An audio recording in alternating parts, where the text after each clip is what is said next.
Sunpost News. Please subscribe for more and more political and all news updates. నమస్కారం. ఈ ఛానల్ని like చేయండి, subscribe చేయండి, మీ స్నేహితులకి ఫార్వర్డ్ చేయండి. ఈ రోజున మన ఈనాడులో ఒక ఎడిటోరియల్ చూసాం.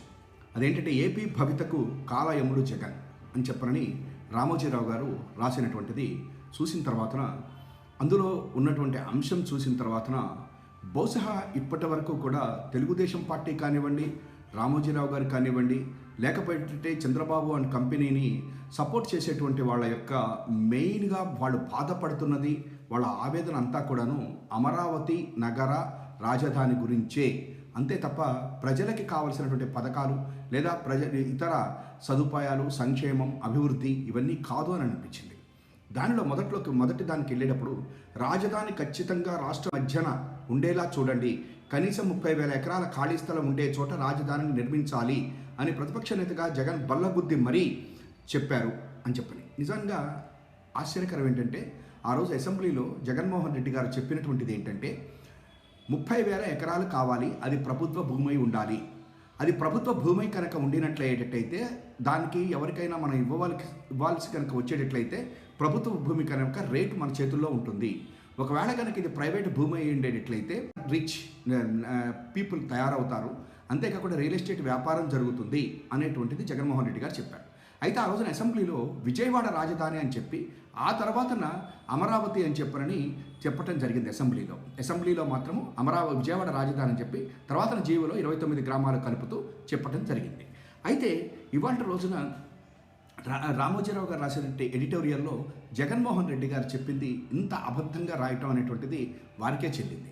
జగన్మోహన్ రెడ్డి గారు చెప్పినది మాత్రం 30,000 ఎకరాలు ప్రభుత్వ భూమి కావాలి అని చెప్పారు. తర్వాత ఆయన ఆశించినట్లే రాష్ట్రం మధ్యలోని అమరావతి రాజధానిగా ఎంపికైంది. నవనగర నిర్మాణం కోసం 29,000 మందికి పైగా రైతులను ఒప్పించి 34,000 ఎకరాల భూములను తెదేపా ప్రభుత్వం సేకరించింది అనేటువంటిది కూడా ఇంకొక తప్పు. మనం మొదటి నుంచి చెప్తున్నాం, వికేంద్రీకరణ జరగాలి. హైదరాబాదులో ఎట్లయితే అన్నీ కూడా ఒకే చోట ఉండటంతో ఆ తెలంగాణ, ఆంధ్రప్రదేశ్ ఉద్యమం వచ్చిందో, ఆ రకంగా కాకుండా ఆంధ్రప్రదేశ్లో ఉన్నటువంటి అన్ని ప్రాంతాలు కనుక అభివృద్ధి చెందితే, వికేంద్రీకరణ కనుక జరిగితే ఇబ్బంది ఉండదు అని. కానీ అమరావతిలోని నవనగరాలు అంటే హెల్త్ హబ్బు, వెల్త్ హబ్బులు, లేకపోతే ఐటీ హబ్బులు, లేకపోతే హార్డ్వేర్ హబ్బులు, అన్ని గబ్బులు అక్కడనే ఒక్కచోటే పెట్టేసేసి ఆ మొత్తం కూడాను ఒక వికేంద్రీకరణ చేయడం మూలకంగా ఇబ్బంది వస్తుంది అని జగన్మోహన్ రెడ్డి గారు చెప్పారు. అయితే ఇక్కడ ఇంకొక చిన్న ఇదేంటి అని చెప్పంటే, 29,000 ఎకరాల మందికి పైగా రైతులను ఒప్పించి 34,000 ఎకరాల భూములను తెదేపా ప్రభుత్వం సేకరించినటువంటి చోటే నిజంగా ఒక స్కామ్ జరిగింది. అదేంటంటే చిన్న రైతులు, సన్నకారు రైతులు, అసైన్డ్ ల్యాండ్స్ ఇవన్నీ కూడా లాగేసేసుకుని ప్రభుత్వం ఒక ల్యాండ్ పూలింగ్ అనేటువంటిది చేసింది. కానీ దాని చుట్టుపక్కల అన్ని చోట్ల కూడాను ఎవరి దగ్గర ఉన్నాయి ఆ భూములన్నీ కూడాను. అంటే ఈ ప్రాంతం వరకు కనుక ప్రభుత్వం డెవలప్ చేస్తే ఆ పక్కన ఉన్నటువంటి ల్యాండ్స్కి విపరీతమైనటువంటి రేట్ వస్తుంది. ఈ ప్రభుత్వం వేసేటువంటి వీటితోటి అక్కడ రేట్ వస్తుంది. ఉదాహరణకి మీరు ఇవాళ హైటెక్ సిటీ కనుక చూస్తే, హైటెక్ సిటీ అనేది ప్రభుత్వం కట్టి ఆ పక్క భూములన్నీ కూడా రియల్ ఎస్టేట్ వ్యాపారం జరగటం మూలకంగా బ్రహ్మాండంగా లాభాలు కొంతమంది పంచుకున్నటువంటిది ఆంధ్రప్రదేశ్ ప్రజలందరికీ కూడా తెలిసినటువంటి విషయమే. ఇంకొకటి, అమరావతి వ్యతిరేకిని కాదని నమ్మబలికిని అధికారంలోకి వచ్చిన జగన్ ఆపై 5 ఏళ్లలో రాజధానిపై టన్నుల కొద్దీ విషయాన్ని విరజమ్మారు. వేల కోట్ల రూపాయల ప్రజాధనంతో తెదేపా ప్రభుత్వం చేసిన పన్నులన్నింటినీ పాడు పెట్టించిన జగన్ అమరావతి ఆయువు తీశారు. అసలు నిజానికి అమరావతిలో మొత్తం ఎంత ఖర్చు పెట్టారు అంటే, సబ్జెక్టు కరెక్షన్, 7,500 నుంచి 8,000 కోట్ల రూపాయలు మాత్రమే ఖర్చు పెట్టారు. దాంట్లో 2,000 కోట్ల రూపాయలకి మన యొక్క స్టాక్ ఎక్స్చేంజ్లో అప్పు పెట్టి బాండ్లు కూడా అమ్మటం అనేటువంటిది మనం చూసాం. మొత్తం అసలు అమరావతి కట్టడానికి దానికి ఆ రోజున ఉన్నటువంటి నారాయణ గారు శాసన మండలిలో చెప్పింది ఏంటంటే 1,00,000 కోట్లు కావాల్సి వస్తుంది అని. అంటే ఎకరానికి 2 కోట్ల రూపాయలు కావాల్సి వస్తుంది అని చెప్పనేటువంటిది ఆ రోజున చెప్పారు. అంతేకాకుండా చంద్రబాబు నాయుడు గారు కూడా మొత్తం కట్టడానికి రాజధాని ఒక 4-5 లక్షల కోట్లు అవుతుంది అని చెప్పని ఆయన కూడా చెప్పడం జరిగింది. కానీ ఇవాళ రోజున వీళ్ళు ఈ విషయం కక్కటం అనేటువంటిది రామోజీరావు గారిదే తప్ప జగన్మోహన్ రెడ్డి గారిది కాదు అని అనిపిస్తుంది. నెక్స్ట్ రాష్ట్ర భవిష్యత్తును దృష్టిలో ఉంచుకొని ఒక మోడల్ సిటీగా కొత్త రాజధానిని నిర్మించాలని 2014లో సెలవిచ్చిన జగన్ సీఎం అయ్యాక అమరావతి నిర్మాణానికి డబ్బులు లేవని దొంగ ఏడుపులు ఇచ్చారు. ఆయనే ఆర్థిక ఉగ్రవాదిగా తయారై రాష్ట్ర రుణభారాన్ని సుమారు 11 లక్షల కోట్లకు చేర్చారు. ఆర్థికంగా స్వయం సంబద్ధమైన అమరావతి నిర్మాణం పూర్తయితే ఉద్యోగ ఉపాధి అవకాశాలు స్వర్గధామంగా భావించలేవి అని. అయితే ఇది మాత్రం చంద్రబాబు నాయుడు గారు చేయలేకపోయారు.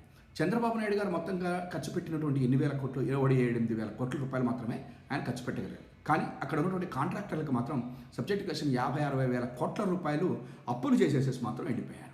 అంటే రాజధానిని మధ్యలో వదిలేశారు. అన్నీ కూడా టెంపరీ యొక్క బిల్డింగ్స్ అని చెప్పని హైకోర్టు కానివ్వండి, శాసనసభ కానివ్వండి, లేకపోతే సెక్రటేరియట్ కానీ ఇవన్నీ కూడా మధ్యలోనే టెంపరీ బిల్డింగ్లు అని చెప్పని కట్టేసేసి వెళ్ళటమే కాకుండా దరిదాపుగా 10,000 రూపాయలు స్క్వేర్ ఫీట్ చొప్పున కూడా కట్టించడాన్ని కూడా మనం చూసాం.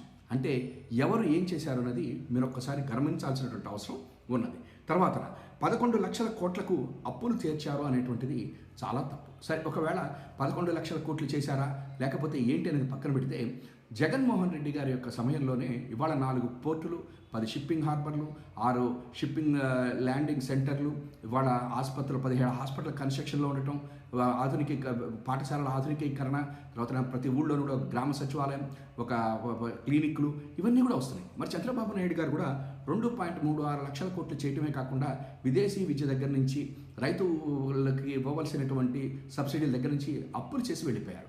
మరి ఆయన చేసినటువంటి అప్పు ఎంత, ఆ అప్పు ఏమైంది, ఎక్కడ ఖర్చు పెట్టారని మాత్రం ఈనాడు రామోజీరావు గారు మనకి చెప్పరు. తర్వాత 1961 ఎకరాల్లోని స్టార్టప్ ఏరియా ప్రాజెక్టు ఒక్కటే దాదాపు 2-5 లక్షల మందికి అన్నం పెట్టేది. సర్కారీ సంస్థలు, ప్రైవేటు కంపెనీలు, భారీ నివాస సముదాయాలు, విద్యాలయాలతో 5 కోట్ల ఆంధ్రుల భవితకు అమరావతి ఆలంబన అయ్యేది. అలాంటి దాన్ని ఆదిలోనే దుంపనాశనం చేసి స్వర్ణాంధ్రకు సమాధి కట్టిన పైశాచికత్వం జగన్ది. ఒక్కసారి చూడండి, ఈ స్టార్టప్ ఏరియా డెవలప్మెంట్ కావడానికి ఎన్నేళ్ళు పడుతుంది అంటే దాన్ని కూడా చెప్పారు, 20-30 సంవత్సరాలు పడుతుంది అని చెప్పారని. అదిట 2.5 లక్షల మందికి అన్నం పెట్టాలి అని చెప్పంటే ఎన్నేళ్ళు పడుతుందో ఒక్కసారి మనంతటా మనమే ఆలోచించి ఇంతకుముందు వాళ్ళు చెప్పింది కూడా మనం చూడొచ్చు. అది 20-25 సంవత్సరాలు పడుతుందని చెప్పని 4-5 లక్షల కోట్లు కావాలని చెప్పని చెప్పారు. అంత సొమ్ము ఈ ఆంధ్రప్రదేశ్లో ఉన్నదా అనేది కూడా మనం ఆలోచించాలి. 2, రాష్ట్ర విభజన అనంతరం దండిగా ఆదాయం తెచ్చిపెట్టే మహానగరం ఏది ఏపీకి లేకుండా పోయింది. ఆ కొరతను తీర్చేలా భిన్నమైన రాజధాని నగరిని నిర్మించేందుకు చంద్రబాబు సర్కార్ సంకల్ప దీక్ష వహించింది. 29 గ్రామాల పరిధిలో 217 చదరపు కిలోమీటర్ల విస్తీర్ణంలో అమరావతి నిర్మాణానికి బృహత్ ప్రణాళికను సింగపూర్ సంస్థలతో సిద్ధం చేయించింది.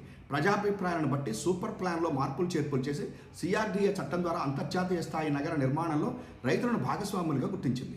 2 నెలల్లోనే భూ సమీకరణను పూర్తి చేసిన తెదేపా ప్రభుత్వం రాజధాని పనులను పరుగులు తీయించింది. ప్రపంచంలోనే అత్యద్భుతమైన 6 భవిష్య నగరాల్లో ఒకటిగా పేరుగాంచిన అమరావతి నిర్మాణంలో పాలు పంచుకునేందుకు పలు దేశాలు ఆసక్తి చూపాయి. ప్రపంచ బ్యాంక్ వంటివి ఏపీ రాజధానికి వెన్నుదన్నుగా నిలిపేందుకు ముందుకొచ్చాయి. ఇటువంటి తరుణంలో పదవిలోకి వచ్చిన జగన్ చంద్రబాబుపై అక్కస్తో అమరావతికి కాలయముడు అయ్యారు. ఇక్కడే మనం చూడాల్సింది. ఆయన చెప్పినటువంటిగా సూపర్ మాస్టర్ ప్లాన్లు, సింగపూర్ సంస్థలు ఇవన్నీ కూడా మనం చూసాం. వీటిలో ఉన్నటువంటి స్కామ్నే మనం మాట్లాడాం. మరి సింగపూర్ సంస్థతోటి పెట్టుకున్నటువంటి ఒప్పంద ప్రకారం దాని యొక్క ఏదైనా మనకి ఇక్కడ లావాదేవీల్లో తేడా వస్తే ఎక్కడికి వెళ్ళాలి, లండన్ కోర్టుకి వెళ్ళాలి అని చెప్పని రాశారు. మరి ఇవాళ రోజున ల్యాండ్ టైటిలింగ్ యాక్ట్కి వచ్చేసేసి కోర్టులకు వెళ్ళక్కర్లేదా అని మాట్లాడేటువంటి రామోజీరావు గారు కానీ, ఈనాడు కానీ, చంద్రబాబు గారు కానీ మన సింగపూర్ తోటి కుదుర్చుకున్నటువంటి ఒప్పందం ప్రకారం ఏవైనా రైతులకు కానీ, ప్రభుత్వానికి కానీ, ఎవరికి ఏది ఇచ్చినా ఎక్కడికి పోవాలి, మనం అంతా కూడా లండన్ కోర్టుకి వెళ్ళాలి. ఒక్కసారి ఆలోచించండి ఏ రకమైనటువంటిదో. 2, రాజధాని పరుగులను కనుక ఆయన పెట్టించినట్లయితే అసలు మొత్తం ఎంత పూర్తి చేశాడో మనం చెప్పుకుంటున్నాం. అంతా కూడా అసైన్డ్ ల్యాండ్స్ తీసుకున్నారని చెప్పరని, కొంతమంది అనంతపూర్ అక్కడి నుంచి ఈ యొక్క తెల్ల రేషన్ కార్డుల వాళ్ళు వచ్చి చేశారని చెప్పరని, ఇప్పుడు అమరావతి ఇన్నర్ రింగ్ రోడ్డు మీద కానివ్వండి, లేకపోతే అసైన్డ్ ల్యాండ్స్ మీద కూడా ఇవాళ రోజున చంద్రబాబు గారి మీద సిఐడి కేసులు, అంటే చంద్రబాబు గారి మీద సిఐడి కేసులు కూడా పెట్టడం జరిగింది. అవన్నీ కూడా ఇవాళ ప్రస్తుత న్యాయస్థానాల్లో ఉన్నమాట వాస్తవం. ఇవాళ రాజధాని రైతుల్లో 97% చిన్న సన్నకారు సాగుదారులే. వారిలో అత్యధికులు ఎస్సీలు, ఎస్టీలు, బీసీలే. పెత్తందారులు అంటూ వారిని అమానుషంగా వేధించిన క్రూరుడు జగన్. రైతులతో కుదుర్చుకున్న చట్టబద్ధమైన ఒప్పందం మేరకు అమరావతి నిర్మాణాన్ని పూర్తి చేయాలన్న హైకోర్టు తీర్పును కాలదన్నిన దురహంకారి జగన్.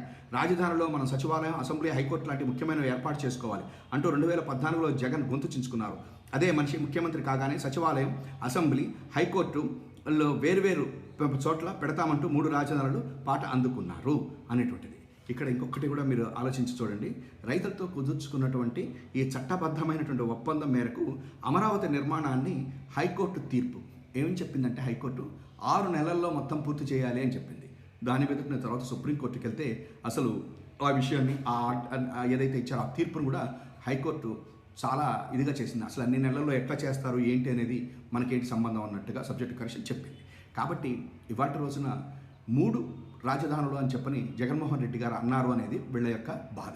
అదేంటంటే హైకోర్టు వచ్చేసరికల్లా కర్నూలులో పరిపాలనా రాజధాని కింద విశాఖపట్నం, ఇదేమన్నా మన అసెంబ్లీ వీడి జరుపుకునేటట్టుగా అమరావతి ఉండాలని జగన్మోహన్ రెడ్డి గారు చేశారు. అయితే అందులో వచ్చిన ప్రాబ్లం ఏంటో మనకు అర్థం కాల.